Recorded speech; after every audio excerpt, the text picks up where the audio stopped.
Brunei ভ্রমণে গেলে দেশটির ঐতিহ্যবাহী খাবারের তালিকায় যে নামটি সহজেই নজর কাড়ে সেটি হল নাসি কাতক। দেখতে খুবই সাধারণ, সাদা ভাত, ভাজা মুরগি আর ঝাল সাম্বাল। কিন্তু সাধারণ খাবারের মধ্যে লুকিয়ে আছে ব্রুনাইয়ের স্থানীয় খাবারের বৈচিত্র্য ও বাস্তব জীবনের স্বাদ। নাসি কাতক মূলত সেদ্ধ ভাতের সঙ্গে আয়াম গোরেং, ভাজা মুরগি এবং ঝাল সাম্বাল সস দিয়ে পরিবেশন করা হয়। অনেক জায়গায় খাবারটি বাদামি কাগজে মুড়িয়ে ছোট ছোট বাক্সে ভরে দেওয়া হয়, ফলে এটি হয়ে উঠেছে সহজে বহনযোগ্য এবং দ্রুত খাওয়ার জন্য জনপ্রিয় একটি খাবার।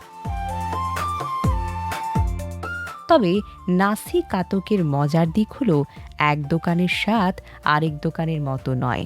মূল উপাদান প্রায় একই থাকলেও মুরগি কিভাবে ভাজা হচ্ছে, মশলার ব্যবহার কেমন, সাম্বারে কতটা ঝাল কিংবা কোন কোন উপকরণ ব্যবহার করা হচ্ছে, এসবের উপর নির্ভর করে আমাদের খাবারের স্বাদ। কোথাও মুরগি হয় বেশ মচমচে, কোথাও আবার নরম বা রসালো, কোথাও সাম্বাল হয় অনেক বেশি ঝাল ও তীব্র, কখনো তুলনামূলক মৃদু। আর এই ভিন্নতায় নাসি কাতককে করে তুলেছে এক ধরনের খাবারের অ্যাডভেঞ্চার হিসেবে।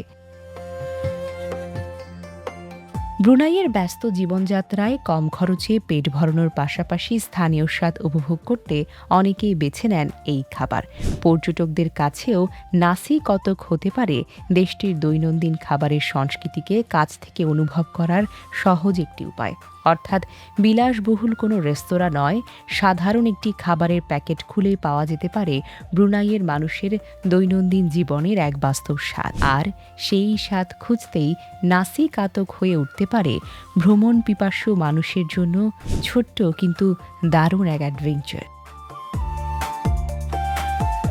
Desk report, recap news.